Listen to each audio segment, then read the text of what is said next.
we do need a countdown thing when we go live. Chris Jericho style. Or we contact one of my old network buddies and we have them do the big booming voice leading up to a broadcast. Like back in my early radio days when I have to run like a national broadcast for a championship game. And I should turn off the email. Where it's like, 60 seconds on my mark. Mm-hmm. And then they hit the little phone thing. Now, this is how old I am. You hear a phone, you hear like, doo-doo, and you're like, okay, that's when the commercial would fire. So, but you'd always have a guy. Maybe like 30 I got a seconds, guy who's got a guy. 30 seconds until. All right, ready to do this thing? Tweet went out. Let's do it.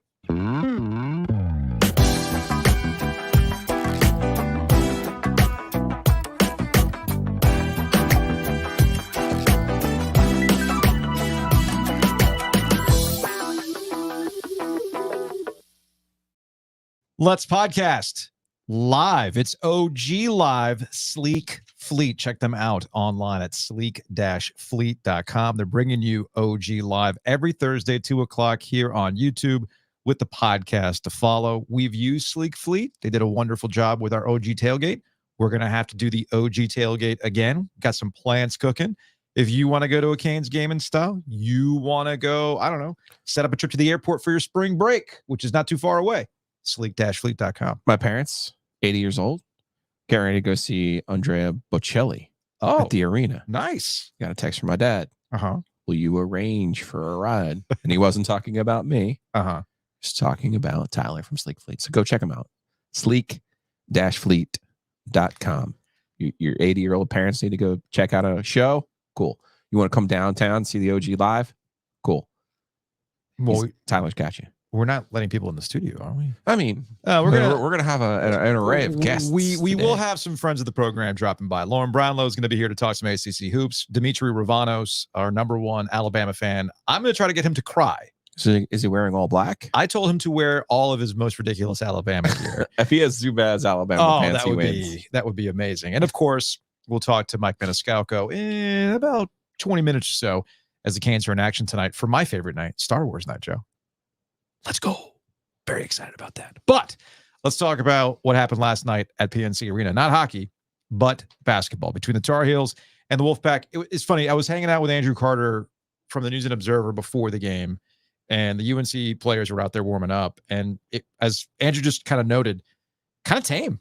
Didn't really hear some ridiculous things that you're used to hearing from NC State fans towards North Carolina fans. And one of the working theories was there was almost like a cautious optimism that the Wolfpack might actually win this game against the Tar Heels. Defense has been playing well. They found ways to win.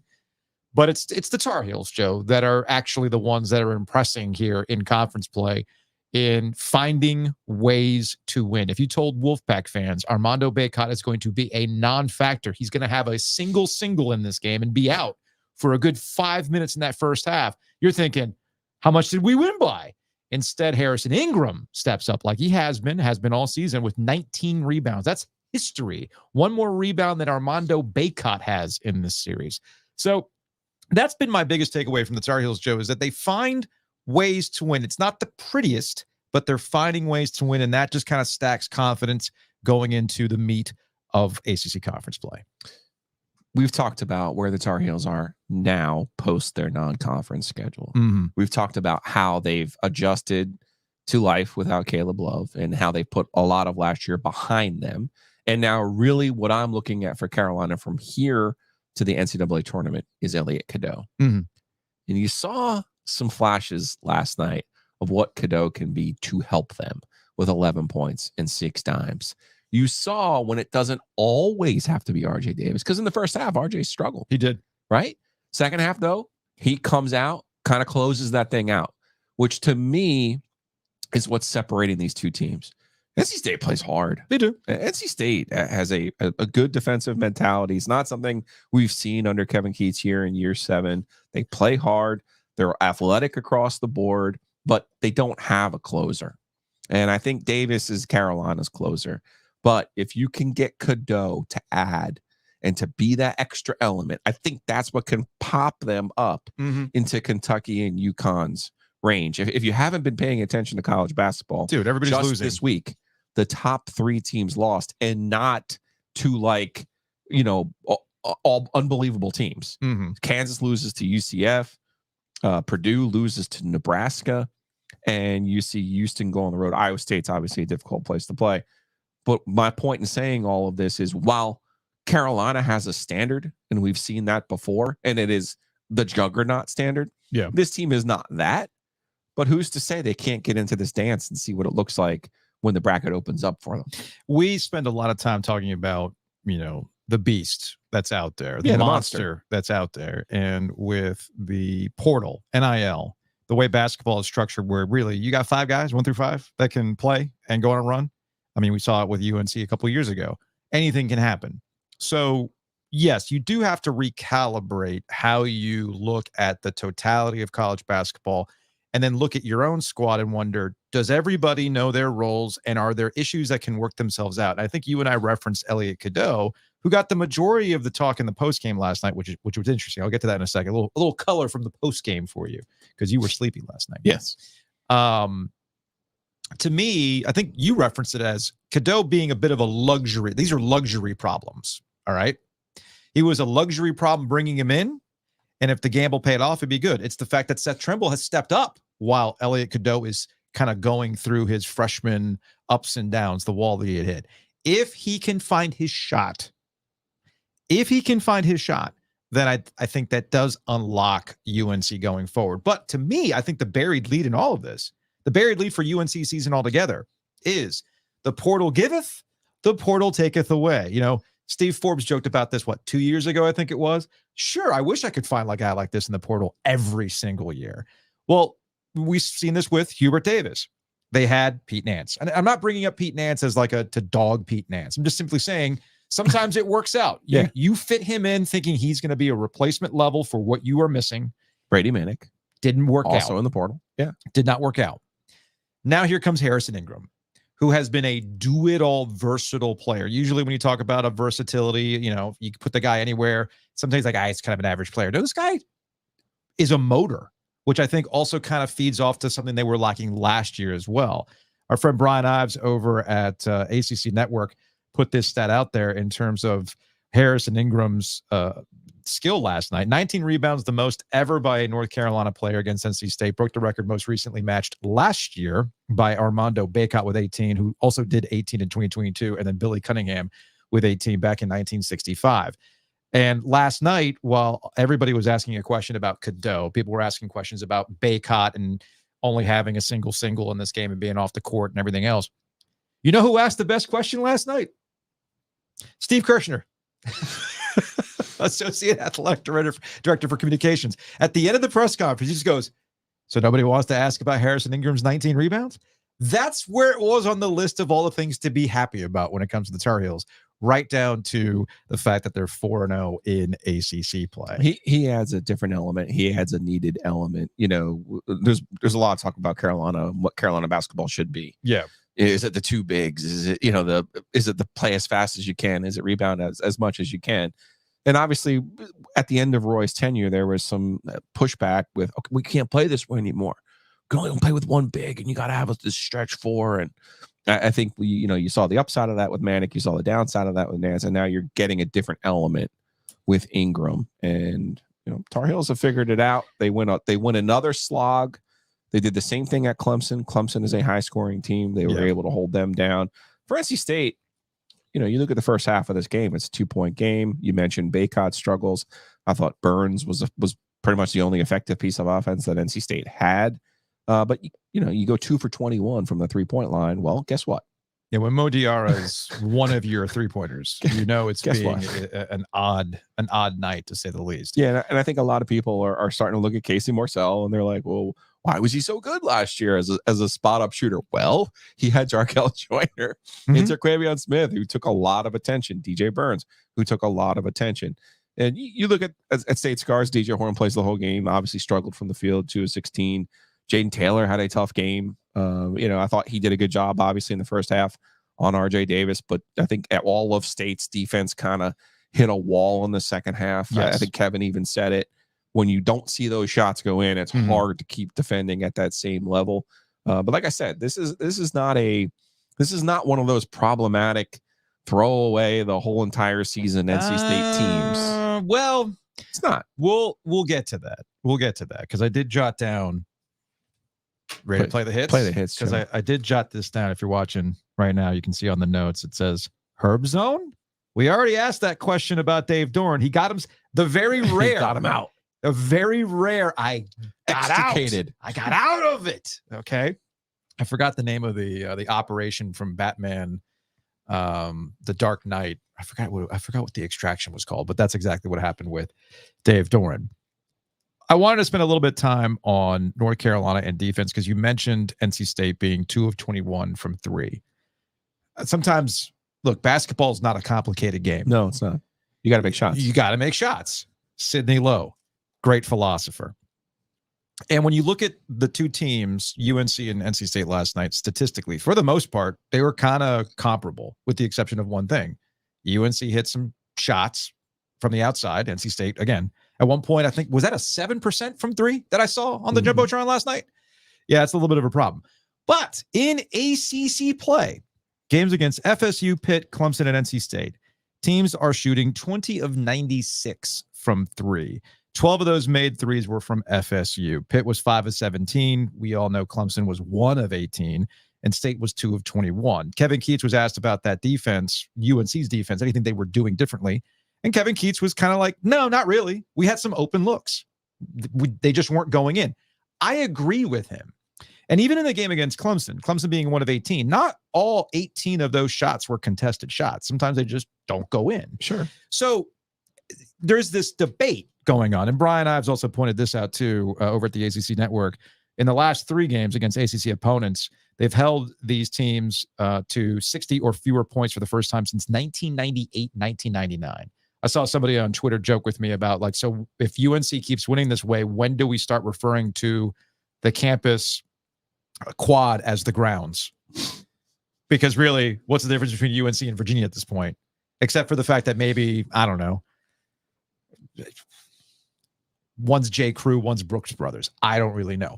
The point is, there is this conversation that's taking place as to whether or not there's going to be a regression, that there's bad shot luck versus actual defense that's leading to these numbers that we've seen from 3. Now, typically, these 4 squads, FSU, Pitt, Clemson, NC State, are hovering around the 33% made range right now. I think Pitt is at the highest right now. No, I think Florida State is at no. I have to go back to Ken Palm and look. One of these teams is hovering around like 37% made threes right now. But the point is this sustainable? Or is this kind of stuff sustainable as the season goes on? In ACC play, it's sustainable. Yeah. And again, this gets back to Carolina standard and where they are. You know, the Kentucky and Connecticut games don't get wiped out no matter how well you play against these other teams, right? So that's the question going forward. Like I think Cadeau, huge. Ingram, huge. Winning without Baycott, also that's huge. Very huge. Because it's very huge. People confuse what Baycott is and what he isn't. Yes. And the more he is rebounding and helping and being an ancillary part as opposed to the main part, the better off they are. My thing is, it's not all a coincidence. Like, these 4 squads aren't all just cooperating by missing shots. No, they're playing defense. They're actually playing defense. You pointed this out in the second half of the Tennessee game, which is when this basically starts. Yes. Right? Like the second half of that game was in Hubert's terms, a yellow flag, if you will. Yeah, you're not going to win games. It's like the same issue we have at Wake Forest, right? Right. It's like, hey, look, like Wake Forest, like Steve Forbes, like their pieces, but as we saw against Florida State earlier this week, you get pushed around a little bit. You have to make a stop. I mean, Florida State's going to have some problems. You know, let's use it like an NFL analogy. Yeah. This is a little bit like the Miami Dolphins, though, a little bit, right? Like, okay, cool. You can dominate some of these other teams that you're better than. Okay, that's good. But at some point, to actually win what you want to win, that's where you get back to those stats from the Villanova game, the Tennessee game, the Connecticut game, the Kentucky game. Like that's who's in their group. Brendan Marks brought this up over at The Athletic. Since December 29th, first game back from holiday break, UNC is number 5 in adjusted defensive efficiency nationally. according to free Ken Palm, Bart Torvik. Only behind only Houston amongst the high major teams. Don't dismiss the Oklahoma performance either. Yep. 69 points. No, totally agree with you that. And then over from the UNC broadcast, Jones Angel had tweeted this out from Jody Zoigner, their statistician. NC State's field goal percentage of 26.9%, 18 of 67 is the Pac's lowest versus Carolina in the ACC era. That stuff is just not coincidental. Give North Carolina some credit. Because I saw a little bit of that last night that I wanted to push back on. Like, Carolina's playing some decent defense. So let's not try to act as though they're just getting a lot of shot luck going forward. Speaking of the Wolfpack, Herb zone or no? Because they needed last night. I've had two different people say it to me that, you guys spent a lot of time during football season. Mm-hmm. Now, we should clarify what the Herb zone is. Even not that we didn't the first time. I mean, yeah, we were fairly clear. You can get Herb's personality wrapped up in what we're saying. Yes. It is more of like at any given time, right? There's a third of a fan base. There's three groups, not a third, but there's groups, 3 groups. One group, ride or die, love you. One group, they don't care what you do. They're not interested in you. Then there's the doughy middle. How do you get the doughy middle towards the ride or dies and away from the we don't care what you do group? Yes. And Herb had a group. He had the Eastern Bloc of NC State fans that was in his side. And that was it. That's what he had. He struggled with the middle, and his other group kept growing and growing as the years went on, where he was making them more frustrated by the losses to Carolina, by the losses to Duke, by the inexcusable exits from the NCAA tournament before they had any business exiting from the NCAA tournament. Kevin, I think, has his block, but it's definitely smaller than Herb's ever was, right?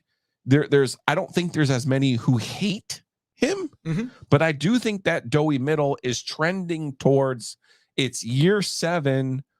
What do you have to show for this? And no one cares about the NCAA stuff. No one cares. No. Unfortunately, no one cares that the year that's wiped out, he's probably in. Nobody cares that their net was the highest of anybody left out in 19. But But I'm saying the math should be. Yeah. The math should be he made the tournament 4 of 6. Yeah. But what the math says with no context is you made it 2 of 6. But that's a big difference. Here's ultimately where the math ain't mathin'. Okay. The reason why Dave Dorn is able to get out of the Herb Sendek zone is because Dave Dorn can do what?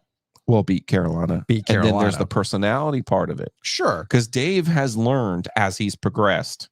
Salty Dave. Remember, Dave in the beginning was super awkward and whiny about the cupboard, the fall down, the empty cupboard, and it was like the pass outs, laptop game. Come on, man. Yeah, all that stuff. He has graduated and he's learned to say how to throw the red meat to the fan base. Kevin tried the red meat once, and it blew up spectacularly in his face. What, the stuff? We've stuffed the stuff. No, sir. No, you can't proclaim that. No, sir. And also, Kevin has the misfortune or fortune, depending on how you want to look at it. The program he coaches has won not 1, but 2 national titles. The program that Dave Doran coaches hasn't won the freaking ACC since 1979 and hasn't even so much as finished in the top 10, let alone won a national title. So you have different expectations for those 2 different programs. But I do think it is accurate that Kevin now in year 7 is looking at how do I win over more of those doughy middle fans? You got to beat Carolina, you got to beat Duke, and you got to make the NCAA tournament consistently. And the thing is about all of this, the wildest part is, it's like no NC State coach can beat Carolina consistently, if at all, right? I mean, only one. Less. That was it. So wait a minute, is that the trade-off? You could beat UNC, but that's it. That's the entirety of it. And you got to play on a Thursday night, in the Les Robinson Invitational. So anyway, let's get to some comments on YouTube. From Kelly, is there any way those who are in charge take about 25% of Savage Wolves' money and buy 4 excellent basketball players? Will State ever be relevant again? I mean, You just said you have to beat Carolina. They beat Carolina last year. They have to beat Duke. They beat Duke last year. They did. They have to make the NCAA tournament. They made the NCAA tournament last year. Like, the one thing I will say about that Joey Middle is every game can't be a referendum on, is Kevin a good coach, or is Kevin not a bad coach? By the way, it's not only at NC State. We're doing that to North Carolina. We're doing that to John Shire. There has been a football creep into how we talk about basketball, where we're looking at individual games and thinking, oh, it's over. It's absolutely over. From Ty, UNC is a Final Four caliber team. The last 4 games have proved it. It's time to admit that this team is the best team since the 18-19 season with Kobe White. I don't know. There's still time, though. There's still time. That was a really good team. From Michael, the completely forgotten Kobe White, man. I know. Thanks to Zion. Right? Why do you have to be a freshman that year? Thanks to Zion. Ingram is the centerpiece of the attitude energy change in this year's UNC team. Yes, totally we've been calling that. We've been calling that from the jump. We'll get back into the comments a little bit later on. Please leave comments, and we'll get to those as the show progresses. I'm also at 2:30 going to tweet out the link to StreamYard if you want to pop on. I believe our friend Hunter, the UNC fan, is going to make It's going to make a reappearance. If anyone is owed a check, if anyone has a marker with this program, it's him. It's our friend Hunter. Housekeeping. We've got a Tecmo Super Bowl tournament happening on February 4th. It's less than a month away. We need participants. It's a $25 entry fee. There's a cash prize for the winner. You get to hang out with us at Shady's in Garner. Whitaker and Hamer's helping us out with that. So we'll give you the rules and everything else. If you want to participate, just email us, theoggoesdigital@gmail.com. Giglio will respond to you. We'll get all that information ready to go, and then we'll see you at Shady's in Garner. You can also buy our t-shirts, breakingtea.com/OG. I was rocking the tripartisan flag last night. I heard. As our friend JC Zemble pointed out, I know how to rep the brand. That's you're still learning. No, I was in winter mode. Yeah, I guess you were in winter mode. I guess that's true. So head on over to breakingtea.com/OG. We got a bunch of OG merch there. I heard that the OG was in the house last night. Hayes over at Mosquito Authority, Pest Authority. A little bit of an incident after the fact, but that's another conversation we can have offline. Happy birthday. It's Hayes' birthday? Yeah. Awesome. Happy birthday, Hayes. Yeah. And a big, you want to celebrate his birthday? Go to bugsbite.com. Bundle, baby. Bundle and save. Save money, protect your house, do all those good things. Support us, support the OG. Go to bugsbite.com. And let's say you're an NC State fan and you want to eat your feelings after last night. You want to eat your feelings about their NCAA tournament potential. You know what you do? You go to Wings Over. Head over to Wings Over in Raleigh, Hillsborough Street. They've got parking, making it super easy for you. Maybe you want to celebrate. They got a Wings Over in Chapel Hill. It's also the NFL playoffs right now. There's that too. Like, come on. So head on over to Wings Over, check them out, order online. It'll be ready for you when you say it's time to be picked up. It's awesome. We love it.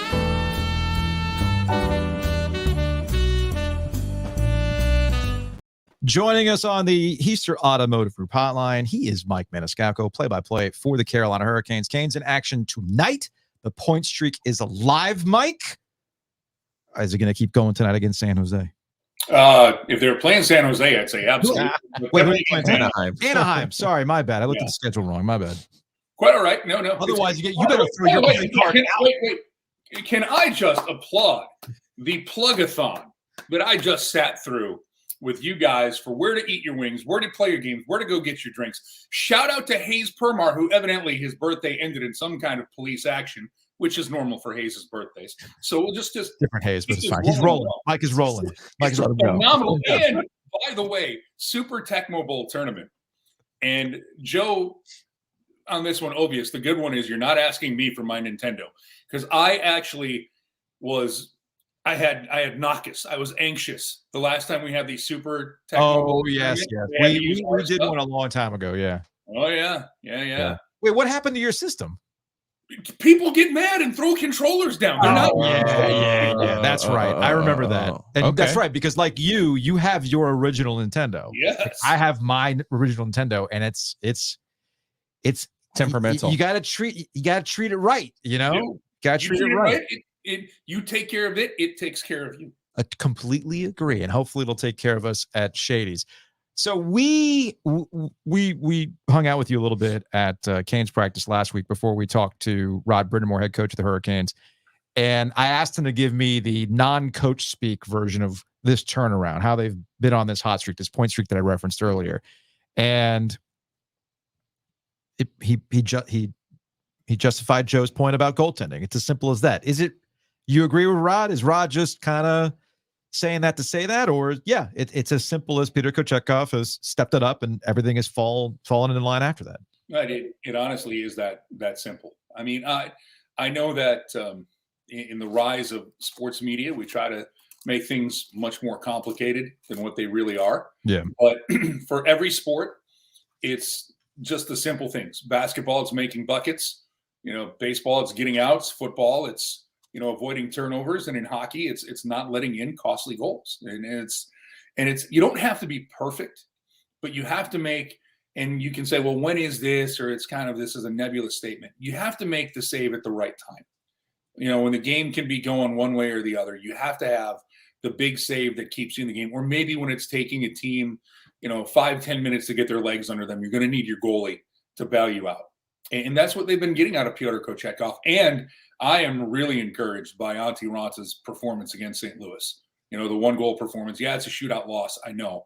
But that was a pretty big game for him to back up the win since being sent down to the minors, being waived, sent to the minors, and coming back up. You got the win against Montreal, but that was a good performance. But honestly, guys, it's I can use the trope, but it's true. In hockey, you're only as good as your goaltender. Yeah. How much of Kochetkov's flourish do you attribute to having the Ruski with him? Having Svechnikov be around, and Svechnikov kind of feeding off him, it seems like, too. I know they're friends, and it's nice to have someone you could communicate with. And I think Svechnikov said his mom was living with him this season as well. So I feel like maybe there's a little something happening there.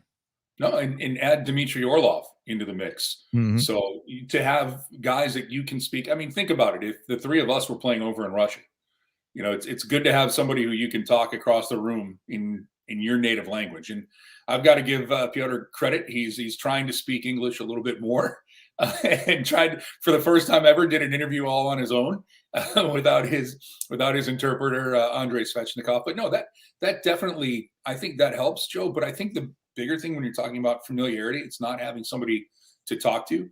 It's getting consistent playing time and knowing what's expected of him, what's in front of him, being more comfortable in the role that he has now with the team. Now, don't get me wrong. I think that it's pretty helpful to have a guy that if things aren't going right, you can say, just exactly how you feel instead of having to go home and, play a video game or jump online and, FaceTime somebody. But I think for Kochetkov, familiarity and having things that are comfortable for him, I think that kind of actually goes hand in hand. That he has somebody to talk to, that certainly helps, but I think he's way more comfortable in his situation and his role now with the Canes. So there seems to be ebbs and flows to the Canes and how we talk about them with the playoffs. I know you talking to the team, Joe and I talking to Rod or Tom Dundon, they never really got a crack at this with a fully healthy roster. So let's supplement where we can and expect Svechnikov to be healthy and produce like he's doing. Sebastian Aho, who has, it took us how long to finally bring up Sebastian Aho and how good he has been as of late.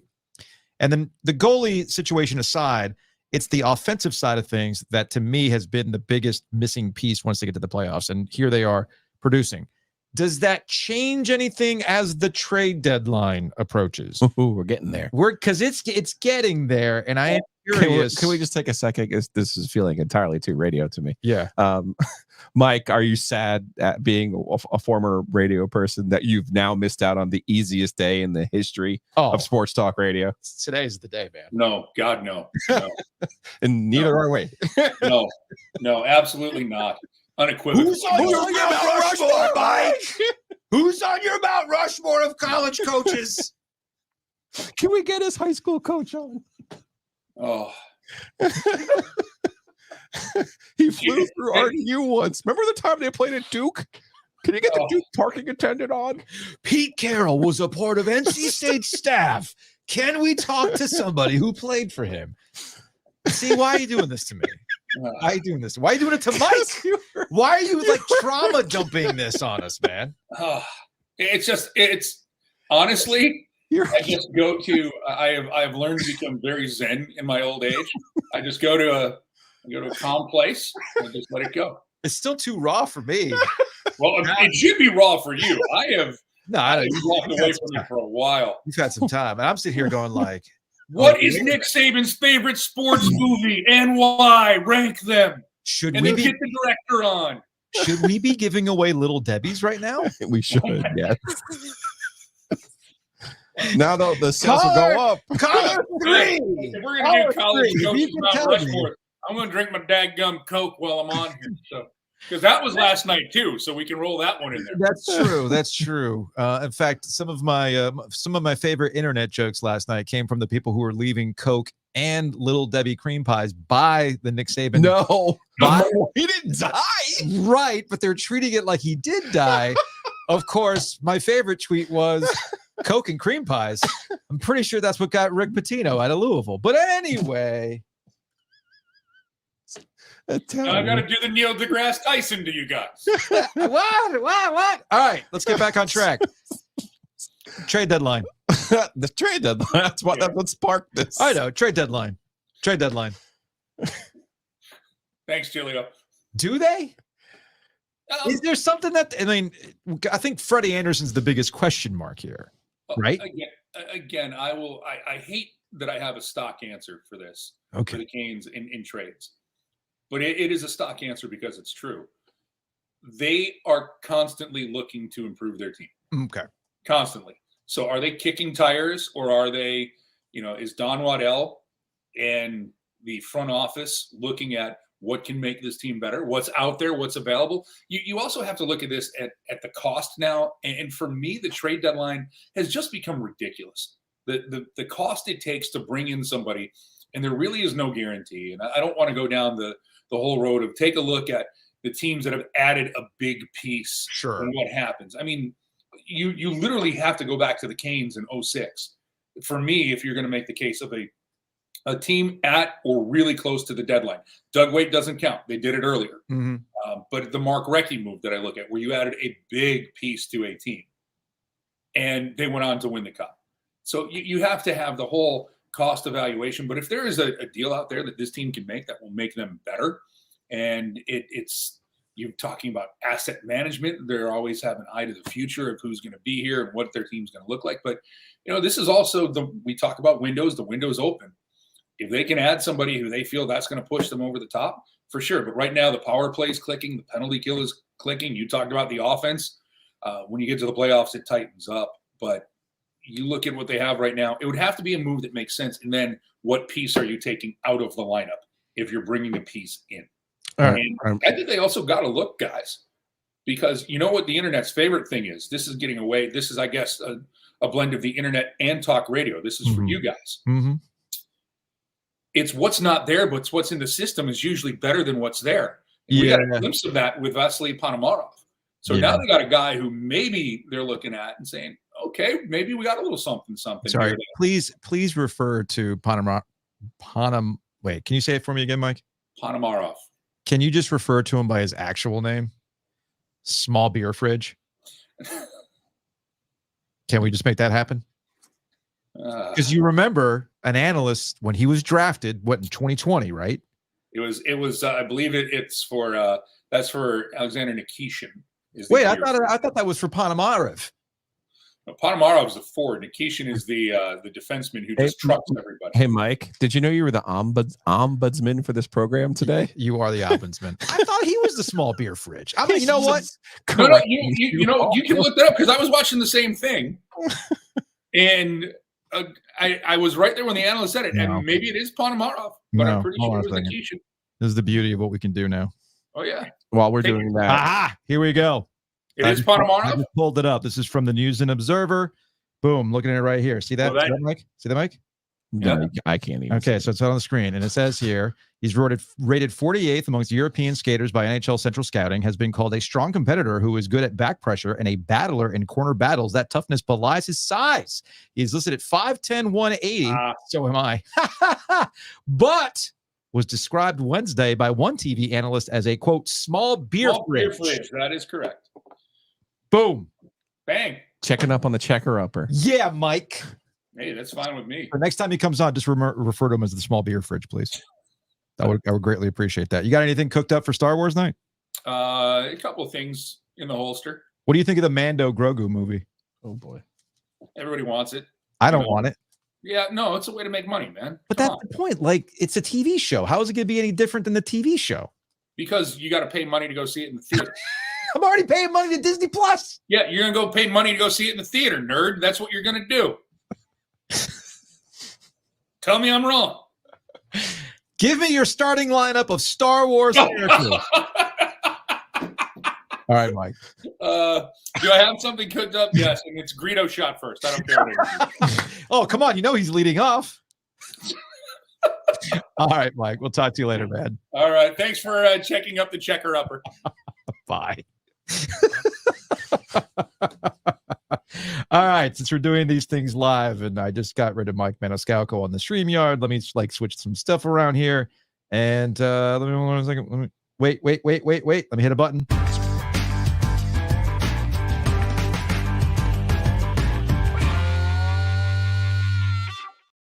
No, but seriously, big thanks to Maniscalco for hanging out with us. If you're going to the game, guess what you can do? Go to the Breeze Through. Hit up the Breeze Through. Get some coffee. Get some beer. Get some snacks. Get all those good things. Ken was wondering, did the Breeze Through mug get into PNC Arena last night? Unfortunately, I did not make it to the Breeze Through before the game last night. But I believe on a hockey night, I have full confidence in a hockey night. Basketball night, I don't know everybody. Really? Yeah. Okay. Hockey, I know all the people who work the front. Okay. Yeah. All right. Just something to keep in mind. We actually had lunch with Adam today over at Breeze Through, and we're catching. We have some things that are cooking. I'm excited. Speaking of cooking, they have a food truck, so be on the lookout for their food truck. That'll be posted up outside that PNC Arena location, oftentimes for game days and things like that. And of course, there is the McDee's Through over in Cary, which you really want to do a show from there. That's the thing you want to do. He did not sound enthusiastic about that. It seemed like the town of Cary might frown upon such activities. We're not really town of Cary kind of people, I don't think. He wasn't, super. They have standards. Giglio, Ovies, stick to Trinity, and they got standards to uphold. Trinity and Edwards Mill Rivers are used to. Big thanks to Butcher's Market for sponsoring the podcast as well. Check them out. Locations across the triangle. New location, Lake Boone Shopping Plaza, and of course, location out in Wilmington. We have talked about prepared meals. Those are things that you can take home. But if you're in a lunch rut, you know what you can do? Go to Butcher's Market, get a sandwich. Steak and cheese. It's the fastball. Everyone needs a fastball. So big thanks to Butcher's Market. Again, I cannot recommend their prepared meals enough. They're changing stuff up all the time. They also got some basics like meatballs and whatnot. I've had the, what was it that I had? The chicken marsala was excellent as well. And of course, they've got sides that you can package up and everything else. It's all great stuff at the Butcher's Market. Okay, so you said it was the easiest day in sports radio history. Yes. Before Brownlow hangs out with us to get back into ACC hoops. Yes, the big news over the last 24 hours has been the fact that Pete Carroll calls it. Nobody cares about Pete Carroll. Pete Carroll got fired, and like nobody cared, right? And no, then he gently retired. Oh, okay. It looks like we have some people coming into the chat here, so we'll do that in a second. Then you ended up having Nick Saban announce his retirement. Nick Saban retired, yes. And then Bill Belichick and the New England Patriots mutually agreed to part ways. No trade. Interesting. So where is he going to end up? Washington or Atlanta? Well, it sounds like if Bill Belichick is applying OG logic, he would go to Atlanta because that would be, he knows the people he would then be working for and would like that. Fair enough. There is one aspect of this. Things we learned this year. You want to like the people that you work for. This is true. This is true. They need to respect you too while we're on it. Or the people that you're working with. So hopefully you like. But they don't really matter. Okay. Ultimately, who you work for, though, you need to like. That does matter. That does matter. There was one thing that I saw last night, and I know Andrew Carter at the News and Observer pointed this out. All the coaches. Let's take Bill Belichick out of the equation because he's not done. No, he's not done. Do not believe so. Let's focus on the college aspect of this. We've seen some all-timers call it a career in the last couple of years. You've got Nick Saban, obviously, with Alabama. His, 6 national championships. You've got Coach K a couple years ago at age 75. Roy Williams before that. Roy was 70 when he called it a career with North the Carolina. one that really irked you was John Beeline, because that was the one that started the referendum. So there's this and then Jay Wright was the one that really kind of cemented the talking point. So this talking point is that these great coaches are leaving because of all the changes in college athletics, and the game is essentially spitting these guys out. And I want to take Nick Saban and Mike Krzyzewski specifically, because if you're bringing these two guys up as a byproduct of the grind that is college athletics in 2024 being the reason why they're gone, it's like, do you pay attention to the guys you supposedly cover? Okay. Saban outright said it today on ESPN. That is not the reason. It's not the reason why. At some point, we have to recognize that you're not going to coach forever. Do we want these guys to, and it's happened, literally die on the field? That way, you know, they did what they loved all the way until the end, literally. Like, did you want Coach K to just, in a Duke Carolina game, just go, that's it, I'm coming home? Is that what we want? Because at some point, you have to recognize they're old and they don't want the latter half of the last third of their life, the twilight of their lives, to be doing this. They've earned the right to walk away and enjoy what is left. Bear Bryant is the one who ruined this for everybody. He retired and died a month later. Yeah. And everyone, that whole generation, Bobby Bowden, Joe Paterno, that following generation was then convinced if they retired, they were going to die like the next day. So that's the thing. That's why none of them ever retired. So like Nick Saban doing this, the guy went with every part of the adapting of modern college football, and even would say things like, he would outright tell you, are you sure you want to do this? And people are like, oh, Nick Saban's battling. No. Nick's just saying, if this is the game, I'm going to play. Yeah. You want to play hurry up offense? Okay. That's what we'll do. It's like, just making sure we're all on the same page. You sure you want to do this? Yes. All right, cool. Now I'm going to beat you. That's what made Nick Saban amazing. One of one when it comes to college football. Yeah. Same with Mike Krzyzewski, who openly advocated for NIL, the modernization of college basketball. Players to get paid. As college basketball czar, literally running it like a business. And he decided to go out on his way. So this business that, oh man, do you see what college sports is doing to the greats? No, it's not. These guys earned the right to walk away and enjoy what's left. All right. I put out the StreamYard. Our guy Hunter's here. He's chilling. What up, boy? What up, y'all? What up? Did I do the dance right? Hunter, this is a little bit different than the last time we saw you when we were hanging out at the It is. Let me take those dumb glasses off. And you were I want to chew on this though. You were fighting with some NC State fans, but you're living the best life now, Hunter. What'd you think? You know, it's been 325 days since those pieces of shit beat us, or whatever it is. So, living the life, you know. And I just want y'all to can y'all tell Kevin Keats this ain't a basketball school? He kissed my ass or whatever it is. I had to let those out. No, I now get the bit. Well done on the bit, man. Very well done on the bit. What are you rocking that Brady Manic shirt? Is that what I see you? Oh yeah, Brady. All right. How good is this UNC team, dude? I agree with the guy that said it earlier. I think they might be better than the 20. They're up there with the 2019 team. Not better, but they're up there. I kind of believe. Oh boy. Listen. I don't think this team's gonna hurt you, but I'm not quite there yet on that. Listen, I got a hotel in Phoenix already. I'm ready.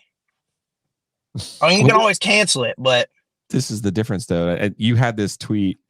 I think it was you were retweeting a Portnoy, but it was like him sending a message basically like, I wanted to send this to every NC State fan I know when Duke and Carolina played in the Final Four. Like basically you're never going to play for anything of consequence. So yeah, your existence is miserable. This is the difference though. You're out here looking at this Carolina team, which by the way, by your own standard, not the same, and saying, no, I got Final Four tickets, man. I'm on this. Don't worry. and as a State person, I'm like, you're doing what now? What? That's the difference. Refundable? Like, hey, y'all think I can put some bourbon in this Chick-fil-A cup? All right. Yeah, you can. All right, Hunter.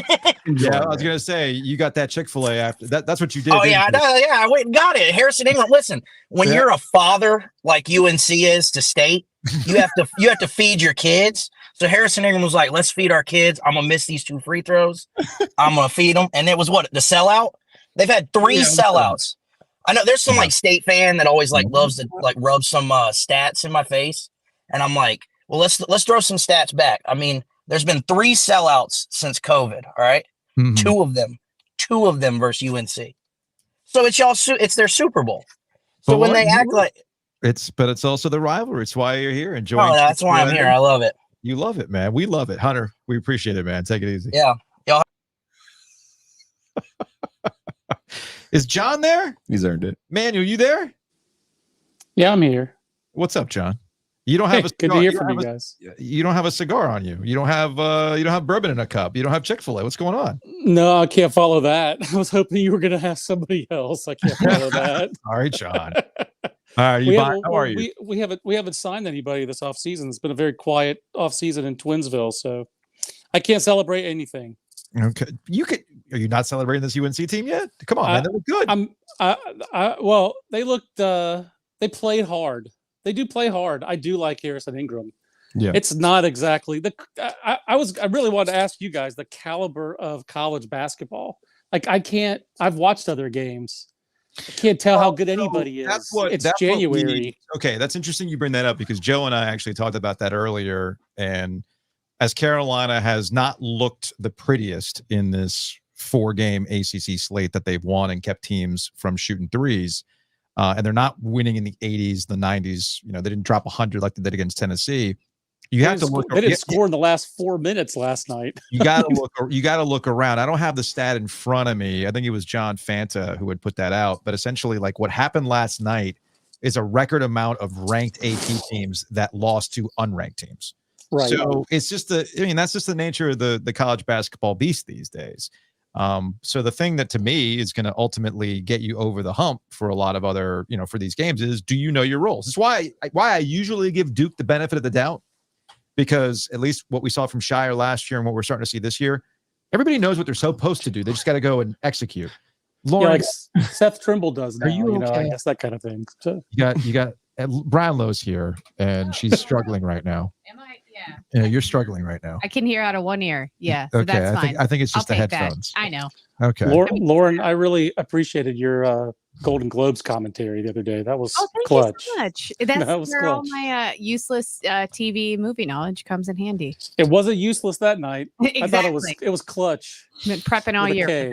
For that. Thank you. All right. But Joe. no, I think Carolina actually has good role players. That's why they've won some of these games. So I would love to hear what the other Joe has to say about it, and I'll hang up and listen. Thanks, John. Take it All easy. right, guys. Yeah, when Cormac Ryan plays the way that he can, and then you see Cadeau now kind of pushing in a little bit, Mhm. And Davis is clearly the bus driver of the team. Yeah. I think Hubert's, when you're trying to meld parts together, even if some of them are coming back, you still have a job to do. And I think he's done a good job with this group and getting them to understand what their roles are. So that's good. Agreed. Yeah. Can't believe they're defending this way. That's been the biggest surprise for me. I didn't realize they were the North Carolina Cavaliers. Shot clock violation. We just need the cheering I for that. Here we go. Every team that plays like somewhat decent defense is Virginia and doesn't score points. That's who Virginia is, everyone. I know. Not like Virginia's defense been that great this year. Not per their usual standards. No, and that to bounce off of what John was asking about the caliber of things, and now that you're here, we can kind of blow up the ACC in general. The ACC is not doing itself any favors. Like I like Miami 1-5. You shouldn't be losing to Louisville like they did last night. Clemson, Right. I think it could be said that the North Carolina game cost Clemson twice.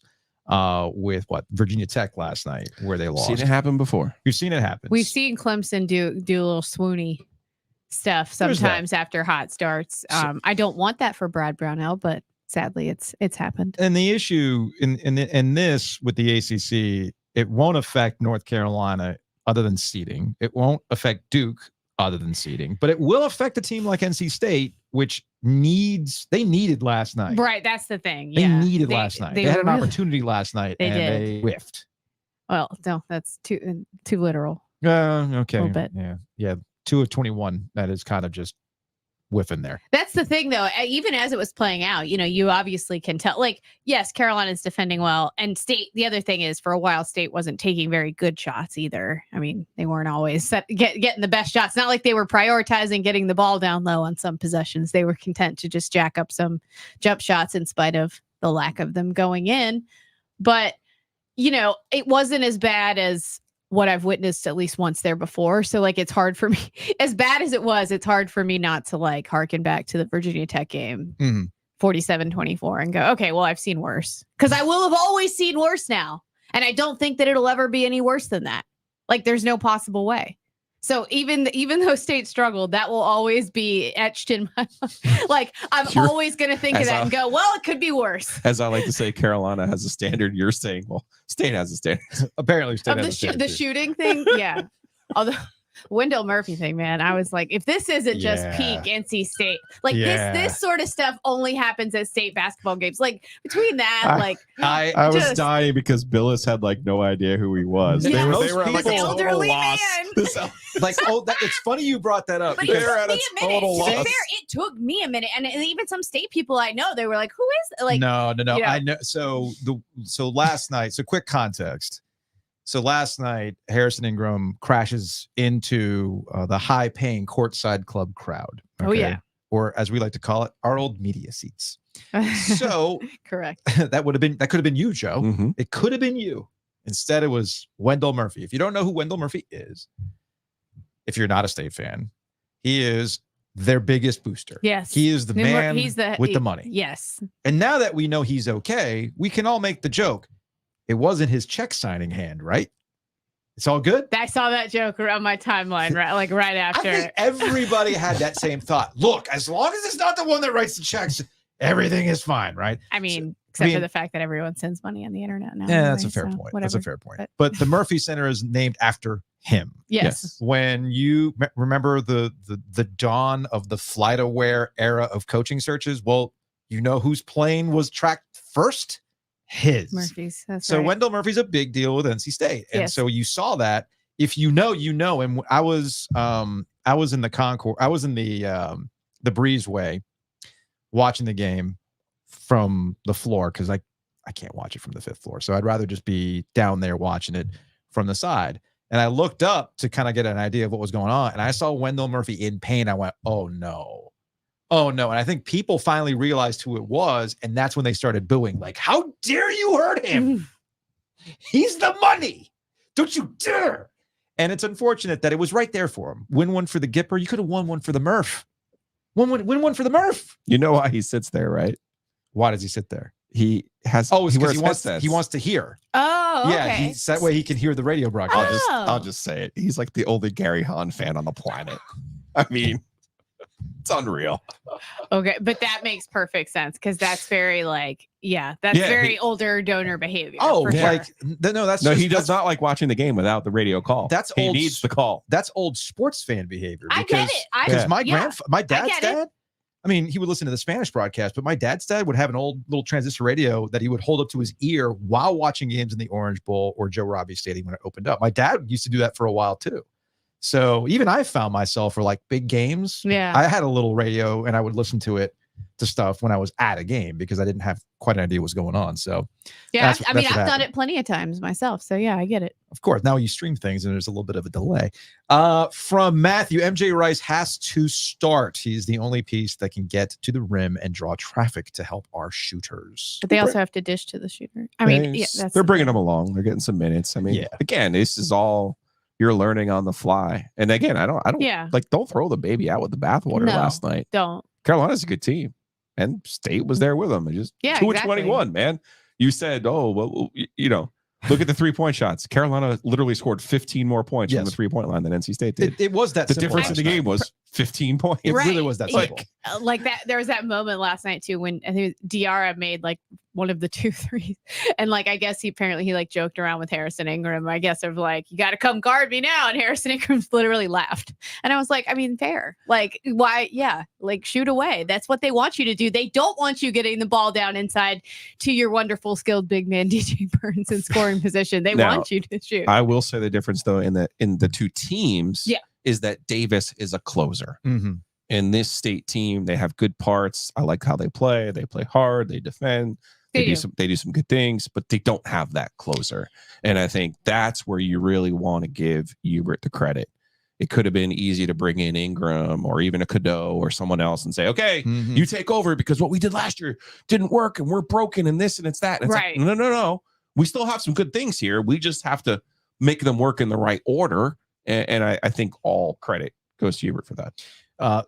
To Kevin Keats from Matthew Fish. From Matthew Fish 100. Keats seems hard-headed, and his team follows it. Stop shooting threes if they aren't going in. I don't think. I don't think I would imagine Kevin Keats did not endorse all of those shots last night. No. I don't know. I'm going out on a limb. No. I don't think he would have co-signed on at least 5 to 7 of them. Right? Is that a fair number? Probably. But I mean, that's just off the top of my head. He might have gone, you know what? I would have preferred maybe a little something else there. I don't know. From David, given the J. Crew Brooks Brothers comment related from North Carolina to Virginia, what's the clothing analogy for Giglio versus Ovies? I would never wear a golf polo. I was going to say, that's an easy one. Golf polo. You were just complaining about the color of your shirt. I'm like, we have the CW golf shirt. You're like, it wasn't even a register. I didn't even register. Well, it's funny because he wore a t-shirt to the NC State golf thing. He can't even wear a golf shirt to play. The 2 times a year he plays golf, he can't even wear a golf shirt. Wait, that's not true. At the NC State, no, at you the wore Legends, a t-shirt and you had like some button-up thing. No. I wore a home field NC State crew neck sweatshirt because it was cold that day, and I wore my Lonnie Poole Adidas zip up. I fit right in, Joe. I fit right in. A zip up would help. Yeah, that helps.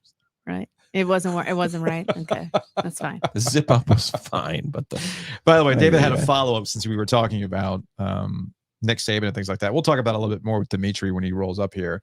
Hoping we can acknowledge the anyone but Dabo chance next to Saban's Coke and cream pie tribute last night. You know what? I as a human, I guess maybe, right? As a fellow human. As a human with like some empathy left in me, I guess, my literal first reaction was like, how awful must that feel if you are Dabo? Like, just as a person, right? Like, to hear people like literally chanting like anyone but you to be hired at the place where he played, like, and he's won multiple national titles since playing at, and they're like, nope, anyone but you. We'll take anyone except for you. That is a lot. That's hurtful. 4 years ago. Just saying. If this were 4 years ago, Dabo is a legitimate contender. But Dabo has self-sabotaged himself with how he's handled where college football is. Again, this gets back to what you want to talk about gratitude. Oh boy, you're going to find that in short supply in Tuscaloosa, buddy. Man, it's been 3 years since he's won a national championship at Alabama. They're like, is Saban washed? The minute he says gratitude for the first time, get the hell out of here, man. I know it's not my turn to come on yet, but I'm sitting outside fuming at this conversation. We're sticking up for you. Don't worry, Dimitri. You're speaking up for you. Fine. That's where the hot mic helps. I just felt bad for Dabo as a person. That's it. In the moment, I was like, man, he just got destroyed, roasted. That's hurtful. He kind of deserves that. A little, yeah. I'm not saying he does it. Just, yeah. From Jonathan State, just wore out. I think UNC's depth got to him. I see that. I don't know if I buy that because I think NC State actually is a pretty decent, deep team, a deep enough team. That was one of the features of this state squad. It wasn't a track meet. It was a mental wear down, I think, more than a physical one. Correct. I think you saw like, and you even saw it sometimes after made baskets. So it was like for different reasons. Like, it is not a secret that North Carolina basketball of all teams will try to sneak it up the court right past your ass after you make a basket. They have done that for years, and yet every time it happened to State, it was like, what? What? And poor Kevin Keats, you can hear him screaming, like, get back! Like, someone. Where did Luke May come from? I don't understand. There's someone like fist pumping the basket. I'm like, guys, hello. No, you need to be like, your butt needs to be in the other direction before that ball's even all the way out of your hand. Like, that's just how this game has to go, and it just didn't go that way. What do we got here from James? I used to go to Carolina games with my Walkman to listen to Woody Durham. Lots of info on the radio that you could not get pre-internet days, scores, injury reports. Yes. Yes. And like referee calls, all that, because you're not getting that as much in the stadium, and they didn't used to explain things the way they do now, I guess, quite as much. So, yeah. All right, to wrap this up, because I know Dimitri has a lot of things to get off his chest. Clearly, I think, yeah, I didn't even send him a consolation text when Alabama lost. Yeah, I did yesterday. That's like the first consolation text I've ever sent him as an Alabama fan. We'll close on this with you. You know. Yeah, I know with that. Yeah, I get it. How good is Carolina? You know, this is a hard one. Because if you asked me that even like 3 weeks ago, I think I would have had a different answer. Because I liked some things 3 weeks ago, but the defense was a big concern for me. Just a big one. And it's much less of one for me now. Now, can they sustain it? See, that's the question. We started the show. But if this is the best stretch of defense against good teams, we have seen North Carolina play under Hubert Davis, I would say, probably, and maybe even since longer than that, really. So if you're just joining on YouTube right now, or you've been listening to the podcast after the fact, you might hear me repeat myself. But it is interesting that the pushback on people who will say, hey, man, UNC is showing you something. They're going to be moving up the AP ranking. What's their seed line going to be, et cetera. They're going to point out saying at some point there's going to be a regression. This shot luck is going to run out. In these 4 ACC games, their opponents are 20 and 96 from 3. Okay. And 2 of 21 last night for State, 1 of 18 for it's always a mix. It's always a mix. I thought it was interesting that Keats, when he was asked about it, was just straight up saying, like, no, we missed some open looks. I mean, they missed some. Yeah, they did. And out of those 96 shots, there are some open looks that just don't go in. That's basketball. And there are some guys that you probably, if you're Carolina, want shooting them and don't mind as much shooting them. So there's one of those. There's a what they say. There's a reason you're open. From Josh on YouTube, Hubert exposed DJ Burns in that second half. You leave DJ alone. I'm so sorry. Putting him in a high pick and roll and made him look like a gassed Yogi Bear on skates. How did UNC? By the way, leave DJ alone. Baycott also kind of had a little poke at DJ Burns. Like, yeah, he's a little bit bigger than I'm a little bit skinnier, and he's a little bit bigger than the last time we played. Like, oh, it's like that. Hey, I see. Baycott was the one with the glasses last year. Yeah, no sunglasses this time. No sunglasses this time. So there's that. All right, Lauren. All right. We appreciate it. Let's see if I can handle this. Wait, Monday. Yes. Apparently, we're doing the show together. I told you this. Oh, okay. I need you. All right. I'm going to be in Annapolis for kid hockey. All right, we'll talk later about that, because you tell me what time works for you. I was gonna say, because that is a day off of school. So, it is? Yeah. Monday is. Oh no. Yeah, Monday. Well, maybe Alex can guest host. I'm sure he's got takes. He does. Maybe he'll be the next coach at Alabama. He might finesse his way to that job. He could. You never know. We'll see. I'll keep you posted, but pretty sure that might not be in cards for you.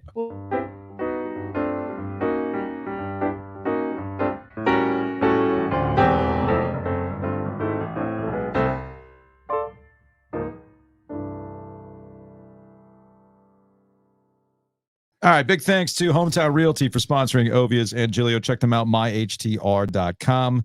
Buy, sell, you can calculate. Most importantly, we've been talking about interest rates. Sometimes you'll hear me on this show say, money ain't cheap.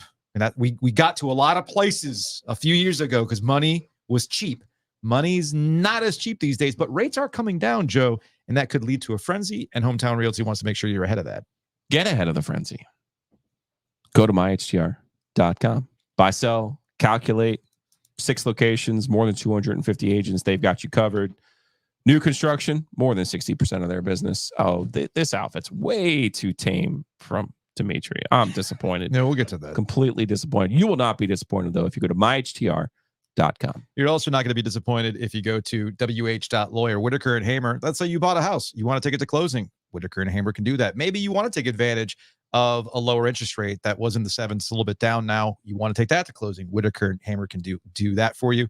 Maybe you found yourself in trouble because you went and rolled that big tree at Auburn because Nick Saban retired and Auburn might actually have a chance again. You never know. But you got to be careful with Auburn fans. They're not exactly. That's a good point. They might poison something. No, that's Alabama fan. Damn right. So you can go to wh.lawyer, attorneys and counselors at law.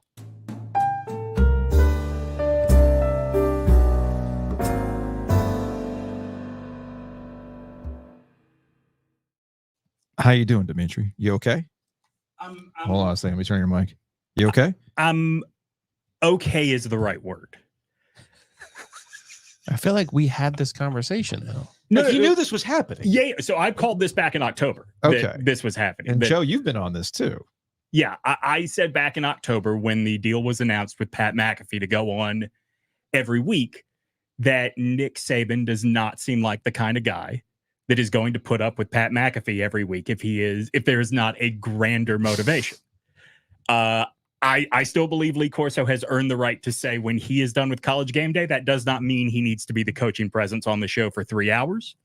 I have talked to a media agent before that says that Nick Saban has reiterated over the course of the last 10 years that game day would be an ideal post-football career for him. Yeah, that makes sense. I knew it was happening. So my immediate reaction was just gratitude for the last 17 years. But I woke up this morning, I'd be lying if I didn't say I was sad. Because you know it's a wrap for Alabama. It's not a wrap. I think we get like 3 more years.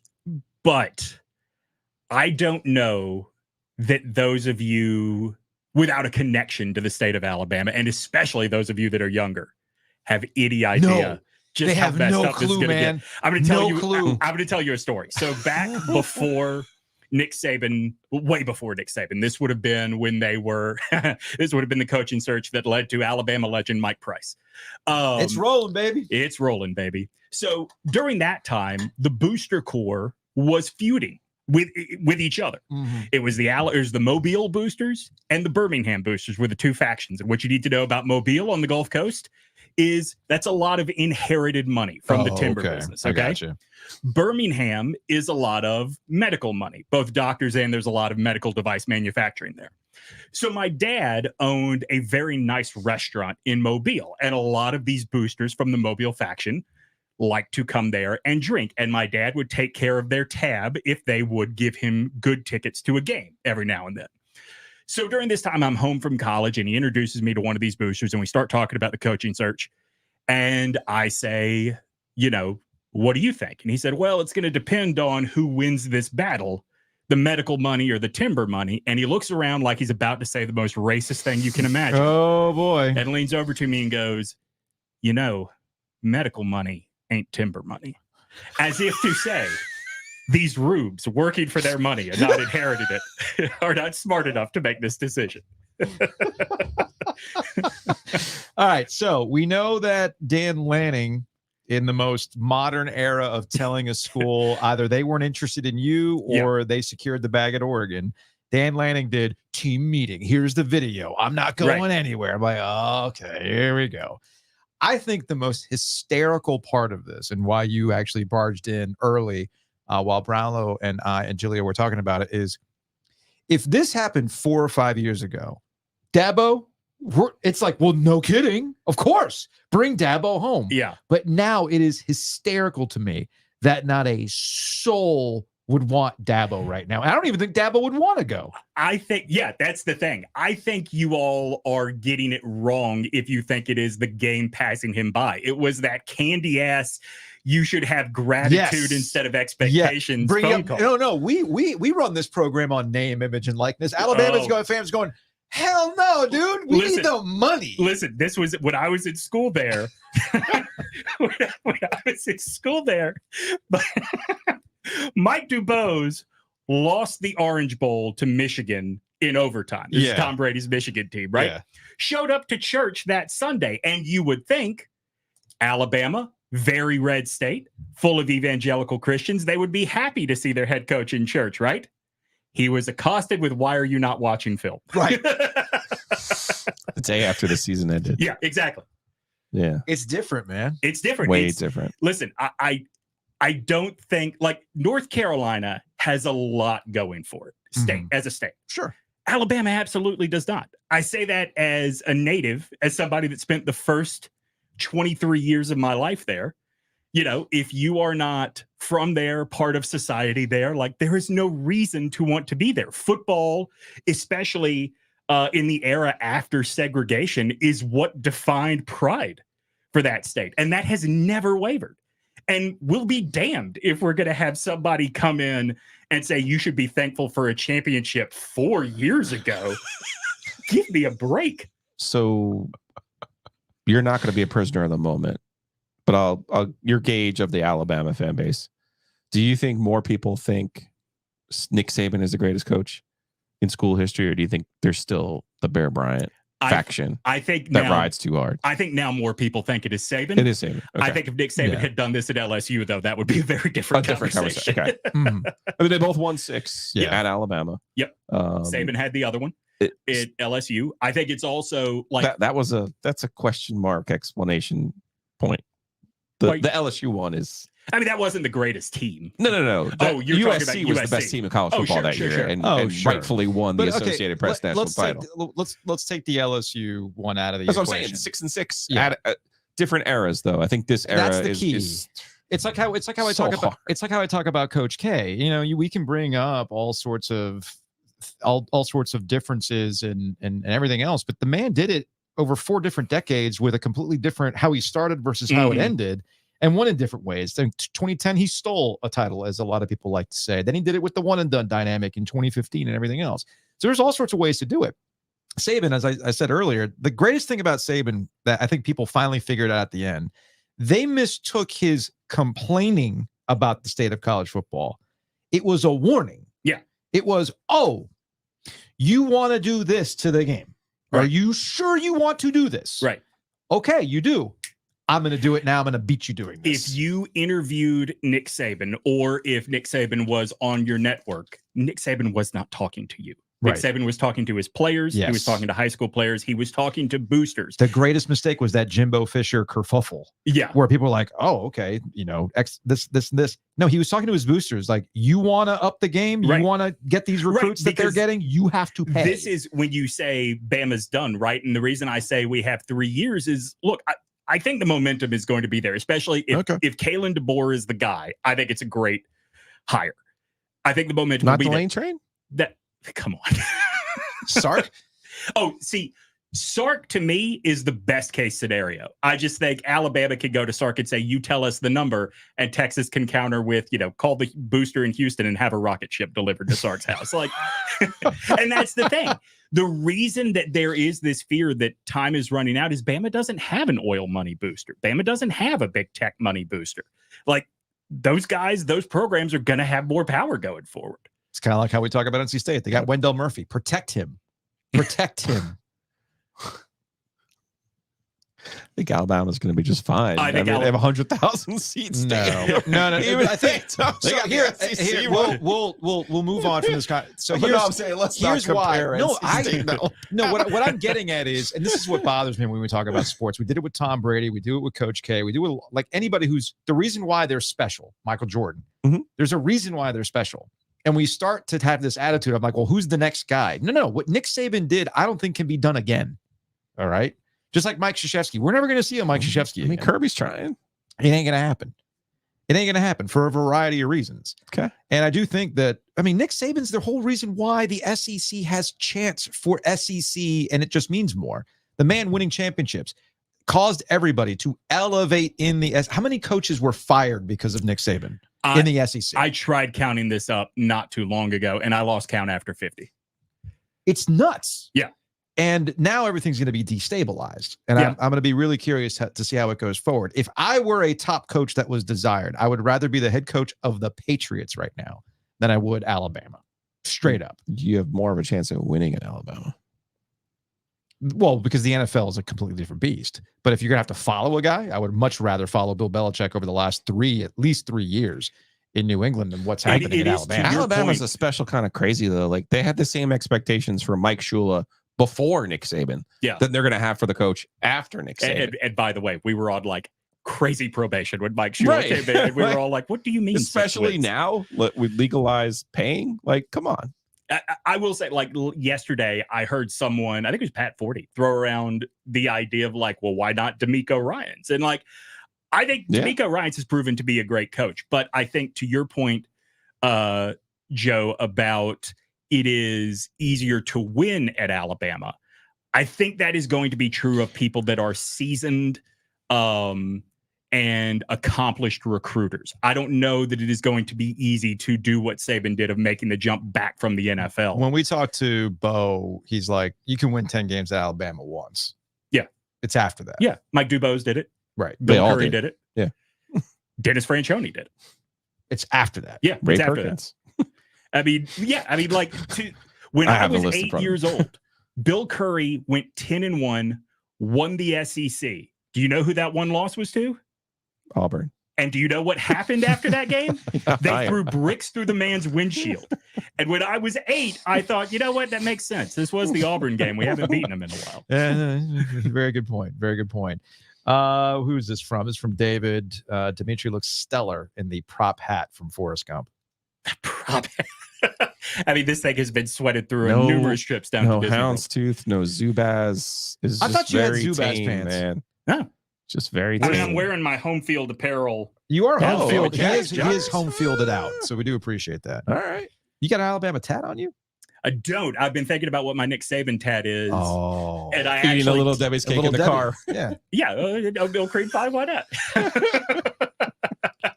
I think my favorite quote of his was, I think it was before the 2016 election, and one of the press corps asked him, who does he hope is elected president? Mm-hmm. And his response was, well, I hope we elect to kick ass. Oh, boy. That might be the tattoo. Okay. Elect to kick ass. That works. That works. All right, man. Sorry.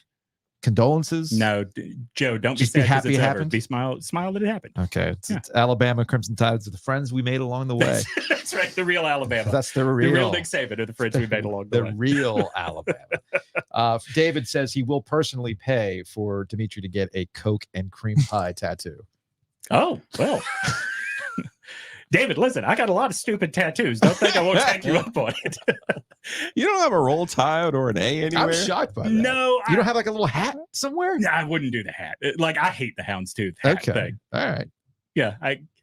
All right. But Coke and cream pie, like, just something to cream pie, maybe a bag of Golden Flake potato chips. Now we're talking. Oh, the Golden Flake. Good stuff. All right, man. Get out of here. All right. All right. That's Dimitri. Let's we got some whoa. What? We're like double stacking over there with your let's get out of here. No. Oh, okay. We still have some more stuff to do, actually. Oh, okay. We're actually not done. I know you've lost steam.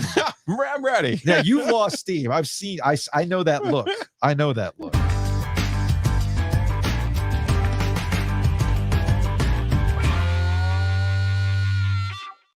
We got to thank Matt Davis over at State Farm. Give him a call, 919-779-8277, insuregarner.com. We're all about saving you money on this program, whether it's promo codes like Homefield OG125 to save 15% or just save money on your home car insurance. Matt Davis can make that happen. You can also talk to a real person, 919-779-8277. Save yourself some money. Go to OGinsurance.com. As I mentioned, I'm rocking Homefield. Dimitri was rocking Homefield. OG23 is the promo code. Get 15% off. I just like the hoodies are super, super comfortable. And the fact that they have stuff that it's like, this is like the Rob Lowe NFL. Right. Rob Lowe NFL hoodie. Just, hey, here you go. Homefield, done. Just repping the brand. So again, you go to homefieldapparel.com and save 15% off your order when you use that promo code.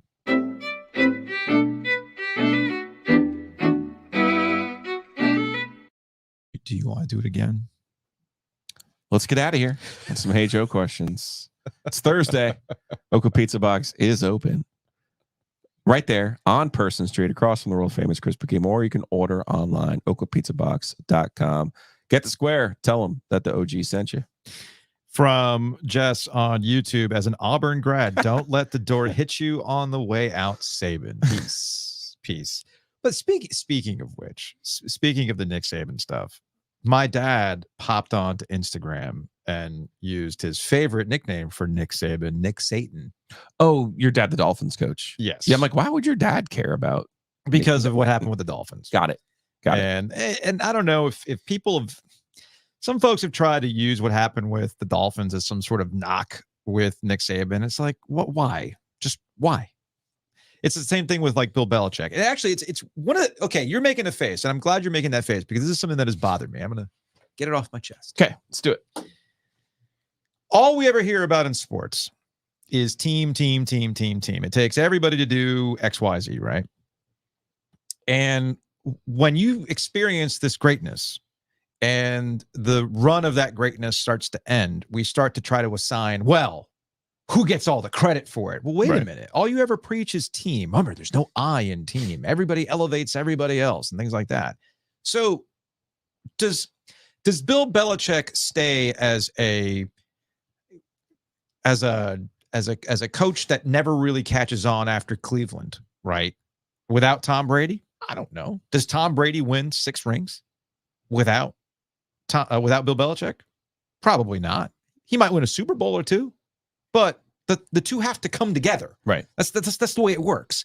So this business about like, well, I guess the last couple of years showed you who really ran the show in New England. It's like, no, guys, it's this perfect union, a thing that only happens every so often, and that's what makes it special. And the same thing with Nick Saban. It's like, yeah, well, he's not that great. Saw what happened with the Dolphins. It's hard to win in the NFL. At least I'll give Nick Saban a heck of a lot. That was a personality clash of what Nick Saban is and what's going on with the NFL. He was not exposed in the same way that Urban Meyer was exposed. You know what I'm saying? I think Nick Saban did the smart thing in getting out of the NFL, number one. Number two, I think Nick Saban, by winning at LSU and being successful at Michigan State even before then, showed that he can win at different places in different ways. Mm-hmm. The thing with Belichick, and with Belichick, it's a question of, are you the GOAT or are you not the GOAT? Right. And the hard number to get around is his total record, which includes the playoffs, 84-103 without Brady.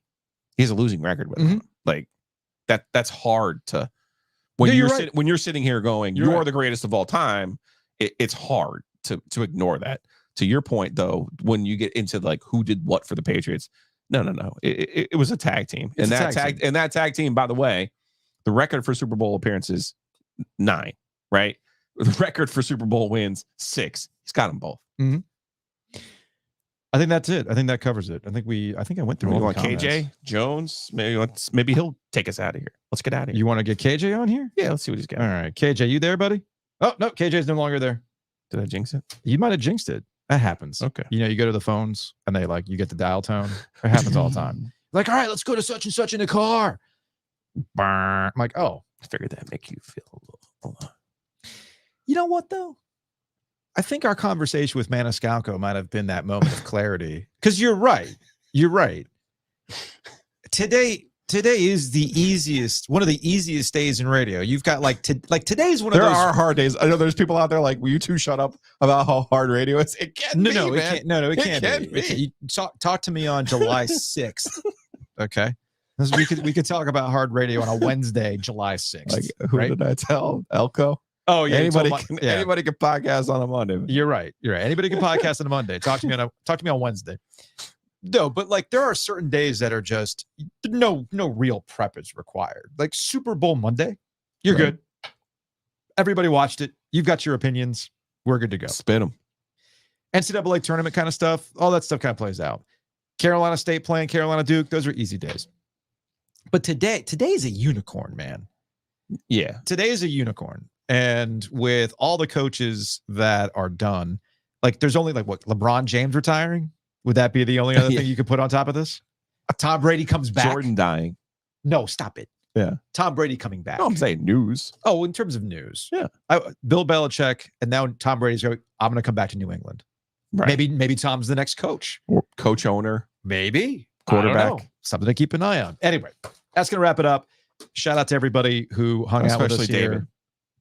Yes. David was on it today. everybody who hung out today on the chat. We're going to be doing these every Thursday at 2:00 on YouTube. And of course, we cannot do this without sleek-fleet.com. Sleek Fleet. Check them out. Sleek-fleet.com. Ride in style. It's not your average ride share. So again, check them out. Sleek-fleet.com. They're bringing you these OG live on Thursday. We will see you on Monday. Let's see if I hit the right outro button so I don't have to do any editing here. Here we go. Ready?